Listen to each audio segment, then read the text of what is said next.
Are you ready? いや、なんか私の髪の毛が変かも。なんか耳から出てるよ。だよね。これ何？あ、それオッケーオッケー。いやオッケー。なんかこれおかしいよね。反対も出てるよ。さ反対は折れてきた。ね短いからこうなっちゃうんだよ。なんか。Hi everyone, this is me for you. So today we're going to talk about 社会人留学 and we got a special guest with me today. Hi John. Jay. Hi Jay. Hi. It's a pleasure to meet you again. I think it's been a while.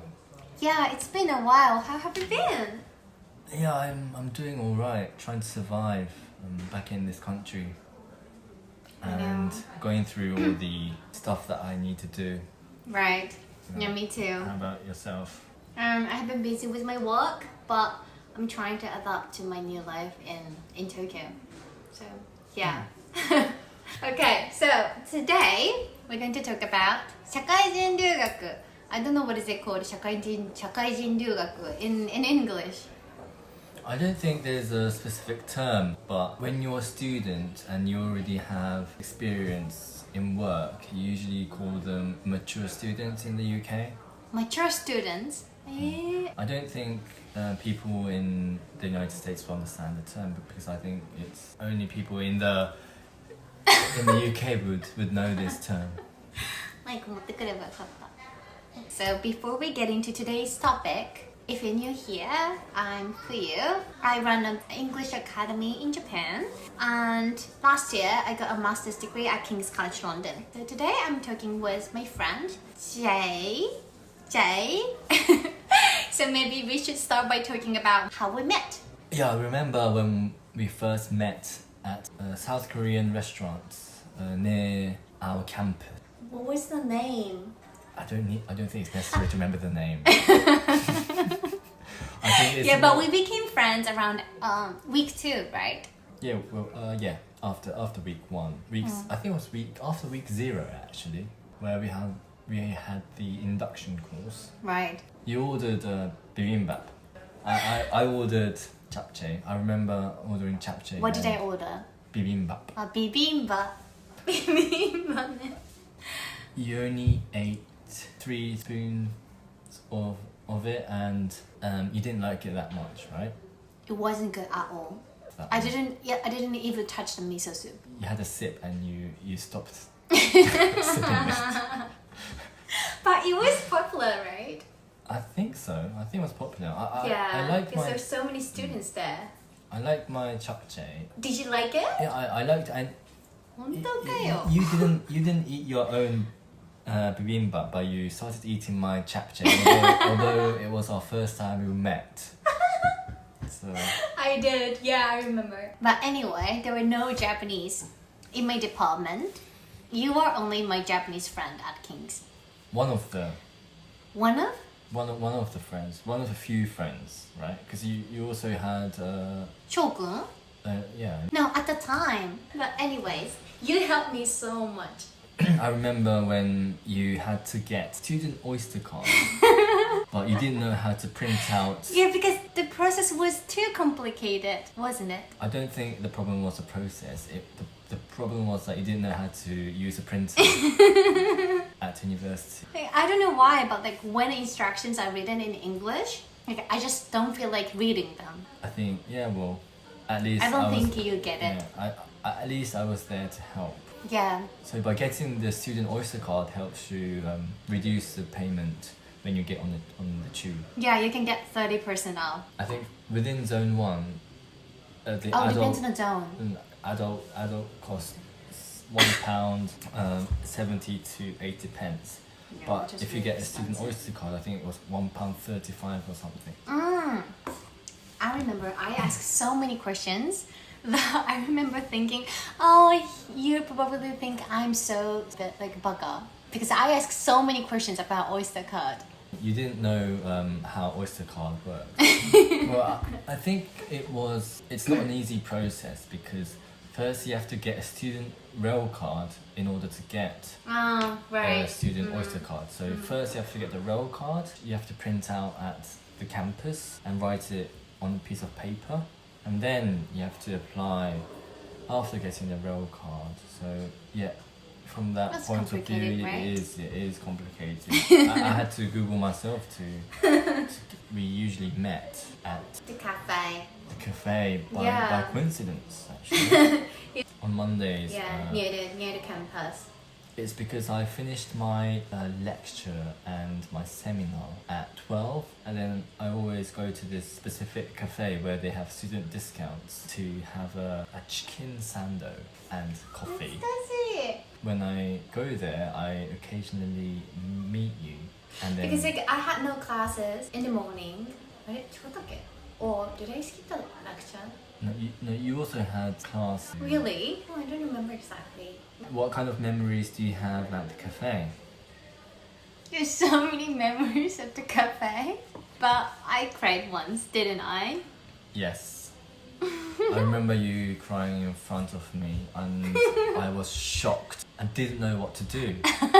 So I had to listen to you. I was so overwhelmed. At the time, like, I had dinner with 4 Japanese friends, and like everyone except me was an expat, like 駐在員 in their 40s or 50s. And the one guy kept saying things like, why would you get the MBA? Or like, you're already running a business. What's the point of getting an MBA?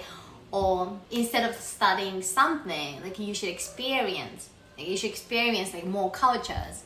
Or you should try Indian food or Chinese food or something like that. And the next day, like I was complaining about it to you. And for some reason, I ended up crying. So I didn't want to cry. it was quite annoying where people would try to lecture you where they don't know your circumstances, and you had your own objective to come to London to study. I don't think this person knew what you were learning through this course, because the course is not just about sitting on a chair and reading books. It's more It's totally different from undergraduate. including my course, it's more pragmatic, where you told me that you had the chance to do pitch presentations in front of investors, and Yeah. so those kind of stuff is also helpful in your current business as well. So I think from looking from a different point of view, going to masters studying business could be helpful. So it was not like lectures all day. Nice on your face. I'm trying to remember. Are you trying to remember? Like, there were even projects where you could earn money. Not you. You. Oh, me, yes. Yeah, you could earn money. Yeah, so I had a project Yeah. with a military organization. I had the chance to collaborate with foreign militaries, where I was able to get around 600 to 700 pounds in the end. £700 Yeah. per person? Per person. Per group? Per person. やば。 How much is that in Japanese yen? 14万? Yeah, okay. Do you know? Yeah. Something around that. Wow. So it's not all about going to a library. Studying all day. But of course, the reading book and articles is also important. It was important for my course as well. Like in my course, we did a pitch presentation. What was the lecture's name? In front of investors. Yeah, the real British investor. First, we had to come up with our own business ideas individually, and they were put into groups. Within each group, and we discussed whose business ideas was the strongest, was the best. And after that, like each group chose one idea and they did a pitch presentation like in front of everyone. And we got questions and feedback like, from everyone. So that was so intense. But we defined the idea, and in the final stage, we had to do the pitch presentation in front of the real investors. So that was so difficult. Yeah. And also I remember you saying that you had a special guest as a lecturer who created this app, Bumble! Bumble. Right? Bumble, you have to explain what Bumble is. It's like a dating app. Dating app, right? Dating app. Yeah. Okay, so you had a special guest as a lecturer. I think the founder came to the lecture and then explained how they grow as a startup. I think it's really popular in the UK. I think so. I've heard a lot of my classmates using Bumble. Really? Have you used it before? Not me. Obviously not Your me. friends? Yeah, my friends. Right. So, anyways, Yeah. everything was about like discussion, pitching, feedback. Yeah, I also at the course we use this lean startup methodology.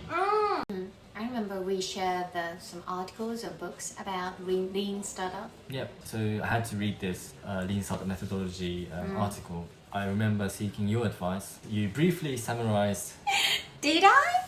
No. the author's opinion. The Did I author's give main some point. advice? Well, yeah. Really? Yeah, you did from the airport.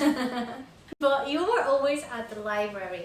I thought you were basically like a 24-hour library guy. Yeah, I usually go to We're studying so hard. I usually went to the library after lectures to prepare for my following weeks. Mm-hmm. There were quite a lot of readings to do. That was mandatory. So to keep up with other students. So since when did you start planning or wanted to go to masters in the UK or even any other country? I don't remember exactly, but I never thought about going to Glasgow when I was 22, so after graduating from university. Like, I didn't even know what it was like. What about you? I wanted actually. I tried to apply to masters when I graduated undergrads, and I went to this agency called BEO. BEO. Yeah, and they were able to recalculate my GPA, and they were pushing me to go to this to King's or other universities. But in the end, I went to my dad and I talked with him, and he said, "So, what are you going to do with your funding?" Because even at that time, it's not as expensive as it is now, but still, you know. It's too expensive. Yeah, you had to Yeah. pay. My dad told me that I had to pay for myself. You had to get a scholarship.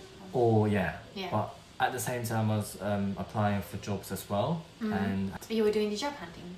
kind of yeah. Okay. And I got offer from like I remember 3 or 4 companies. Right. So I thought to myself, yeah, well maybe I could save money first, then go to masters with my own savings. My emotions, my feelings to go to masters re-emerged when I was doing my work in my late 20s, which was related to what I wanted to study. To masters. How So about you got the yourself? job. Yeah, I got the job. I worked for around 7-8 years, and had the opportunity to go to masters using my former company's Shahi, right? somewhat. Yeah. Well, how about yourself? Why did you want to go to masters or even to the UK, not the United States? Why UK? And, Why I London? mean, Like when I visited London and then I walked past King's, I think it was during the COVID-19. And I remember thinking, what is this place? And it looks so cool. I was interested in King's, not going to graduate school. When I was around 28, I've been running my own business, very small though, for almost 5 years. And like things were barely stable, like in a good way and bad way. Like I felt like I've been staying in, how can I say, like comfort zone for too long.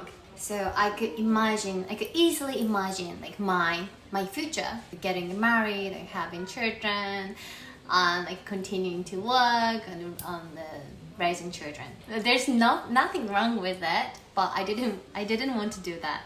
I also felt that like I wasn't growing in recent years, so I wanted to step out of my comfort zone. So like I feel myself grow. and start something new. Yeah, I wanted to do something new. That's when I decided I want to study entrepreneurship overseas, like in the UK.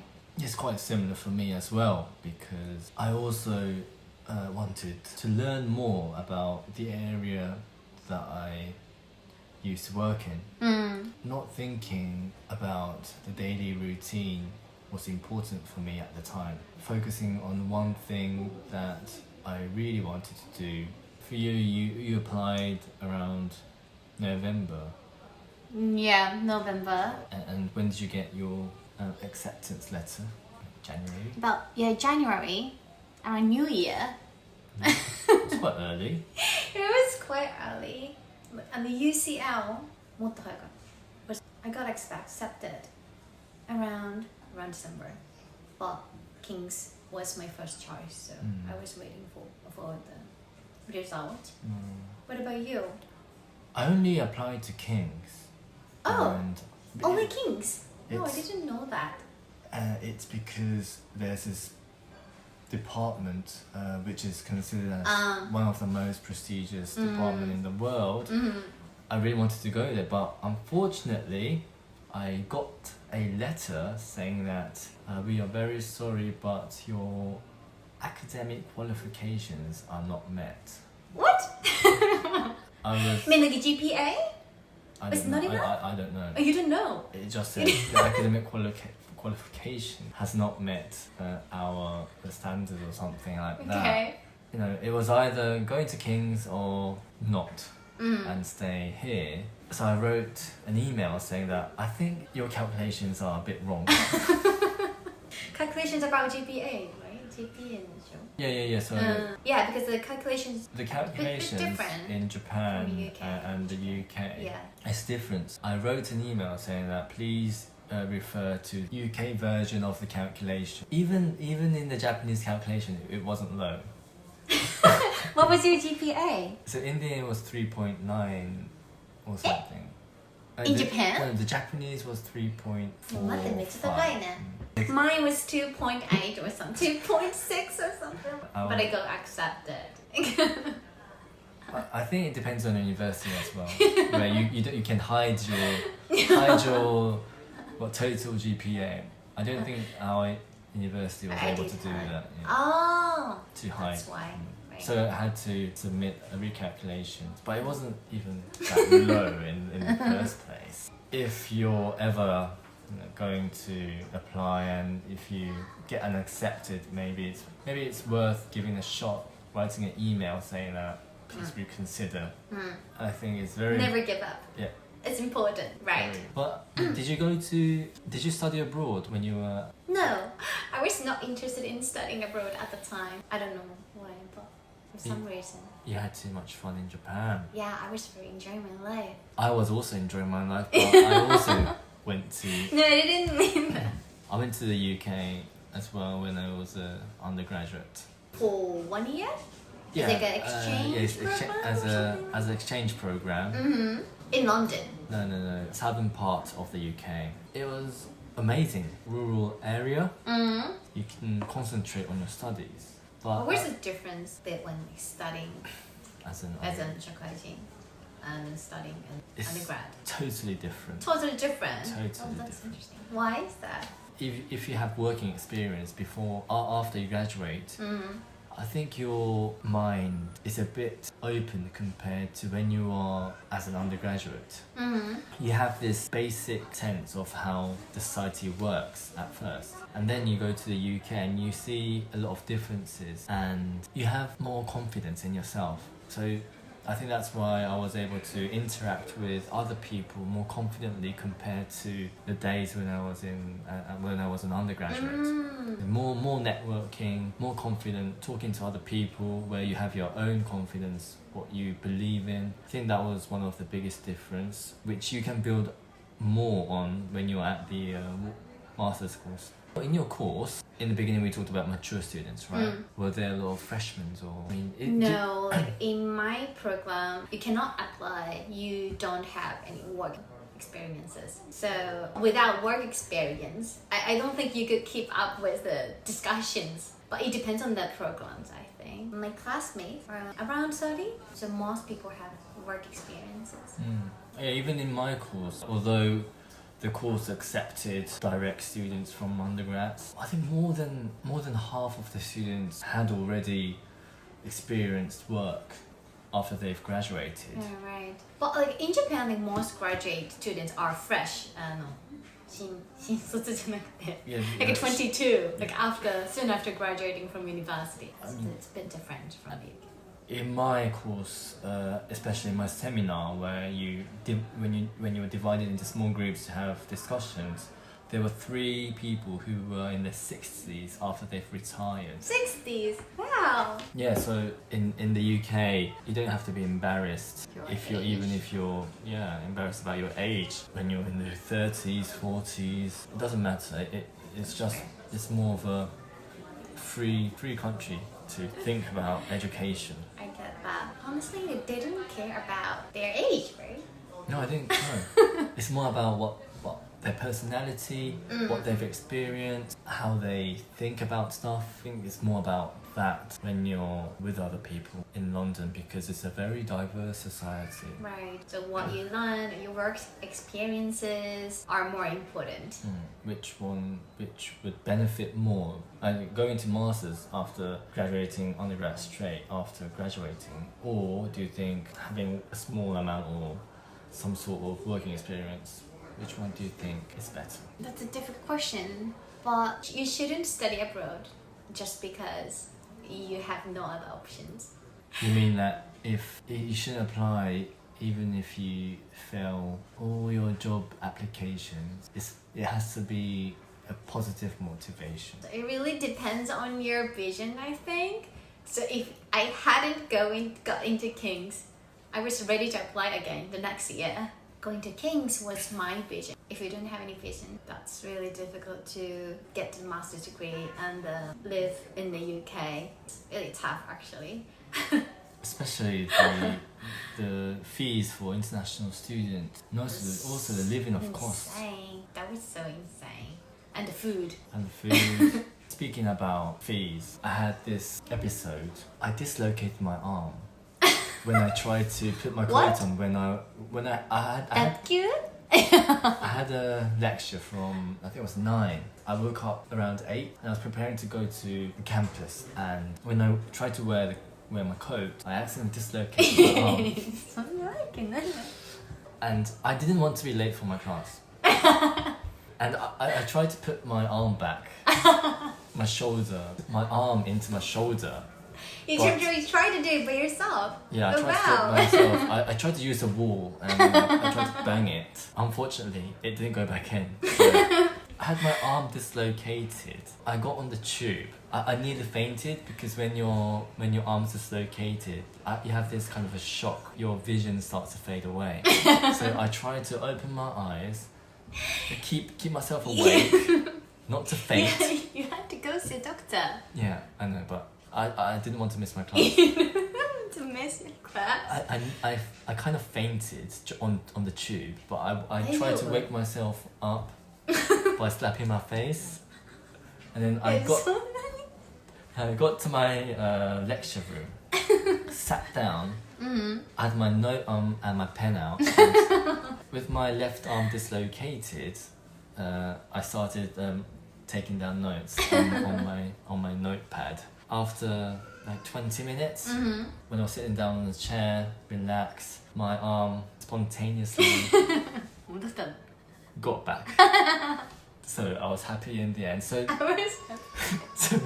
this is how much I was thinking about the fee. If you think about it, per lecture, it's an outrageous number. If you think about each lecture that you miss, That's you're right. missing out a lot of money. Right. So that's why I had to go to class, even with my dislocated arm. I skipped my statistic class a lot, A lot? to be honest. Oh yeah, I know. You know? Yeah, because when we were having lunch at the cafe, you showed me a picture of the statistics that you just got out of. Actually, I never learned statistics at school, so I didn't know the basics. Did you learn the statistics like Tokyo? No. No, right? No, actually I did. You did? Don't you? As a- You did? I did as an undergraduate, yes, I remember. Then you learned the basic, right? The basics, yes. But I didn't know. So like every time I joined the lecture, I had no idea what was going on. So it stressed me out Right. so much. So you were stressed about? Because I didn't keep up with the so. I mean, besides, And I felt like my skin was getting worse because of this. because of the statistics. So I skipped. Ah. Yeah. I suppose you should be stressed out because of other stuff. You're Like staying. what? I was stressed. I was sometimes stressed with my flatmate. Oh, your flatmate, Indian guy. Yes. Yeah. The Indian guy. I met him. Oh, when you gave me some of your belongings when you were leaving Yeah. the UK, going back to Japan. Around March. So you met him, and he's a really nice guy. I like him. Lovely guy. He was really I lovely. love him too, but you know when he cooks, he usually uses chicken. Yeah, he usually cooks curry, biryani. He doesn't use already cut chickens. What do you mean? He buys a whole chicken. Yeah. Yeah. He brings back that chicken to home, and he has a small hammer, and he whacks the chicken to break all the bones. And apparently, according to him, he says that how taste is better compared to already cut chicken. He has a small hammer to crush the bones. And whenever he does that, of course, the chicken explodes. And all the chicken skins, raw chicken skins, were on the wall of our kitchen. 'Cause we share the kitchen because it. Yeah, I remember that. It wasn't just once. It wasn't just once. So the first I was like to him saying, please don't put skins of chicken on the wall. Please. He admitted and he apologized. Do you mean that he he wouldn't? said sorry. I was assuming that he wouldn't do it again, but there was a second time, and there was a third time. On the third time, I was outrageous, Oh. and I told him, please, keeping the kitchen dirty is disrespectful in my culture. You said that? I had to say that.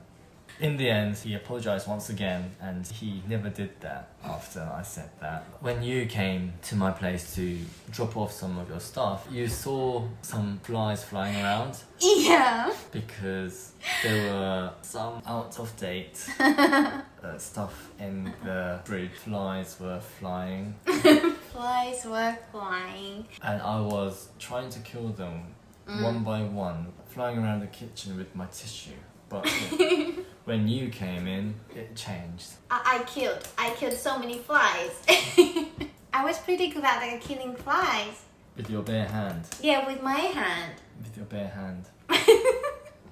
Because if you go and grab a tissue, it's already gone. So hands are better, right? But you were squashing the flies with your bare hands. I was surprised and shocked. I was standing there looking at you, in a sense, amazed. I helped you out. We helped each other. You killed my flies. I killed your flies. Well, not my fly, but the flies in my... His flies. Yeah, well, his flies. Yeah. And I helped you print some stuff out. Helping each other. Yeah. But I think it's just like cultural differences.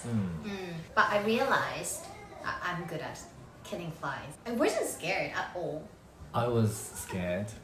You were scared? Really? Yeah. Oh, I freaked out when I saw dozens of flies in my kitchen. It's because he... In the How is end, he doing? I think he's all right. I think he's doing well. He texts me at least once a week. Kawaii. Yeah, Is he still in the UK or? No, so No.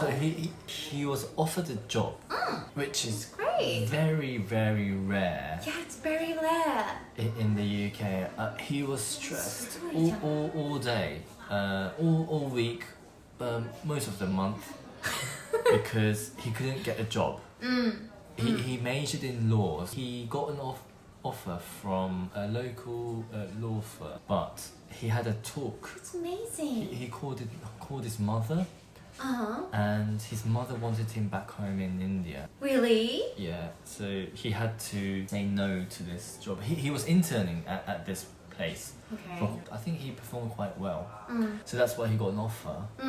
Unfortunately, he had to go back home, and now he said he established his new own law firm in India with his friends. So I think, yeah, he's successful. But talking about getting a job in the UK, it is absolutely very, very difficult. All of my other friends from my course, not all, but there were quite a few people who just joined the master's course after graduating from uni directly. So they were in their early 20s without work experience. All of them have said that I can't get a job because I don't have work experience. So what they were saying was that most of the places that they've applied, the mandatory stuff was to have a work experience. Even getting a work experience in the UK is difficult because you can't get the job first, or even as an intern. Even for local people, they're struggling. You have to be very, very careful considering the circumstances in the UK. If your ultimate goal is to get a job in the UK, Going straight in the UK job like after graduation, it's really rare. I don't want to say like impossible, but pretty rare. Because the job market in the UK is not good. So if you work in Japan for a while and then go back to the UK to get a job there, that's more realistic, I'd say. If you want to work in the UK, you need to have a work experience. you need work experience in Japan first. Yeah, in Japan, anywhere or else. in some other countries. Well, the easiest way is to get a job in Japan if you're Japanese studying abroad. So you have to have a Strong vision. strong vision. So you need to have a strong vision. Strong vision to first study abroad. You have to have a strong vision also to try. If you want to get a job in the UK, you need to have a strategy to get a job there. Yeah, I think you need a clear purpose. After all, in conclusion, okay, first you need to have a strong vision to study abroad. You also need to have a strong vision to get a strategy to get a job there. But after all, going to the UK, connecting with people with diverse backgrounds, coming from all over the world, with people who are very intelligent, because King's is a very prestigious university. So a lot of bright-minded people go there, study there. You can make connections, network, learn stuff, even from studying from books, but also by practically presenting or doing pragmatic stuff. I was lucky to be there, and if I have the chance to go there again, I would love to go. Me too.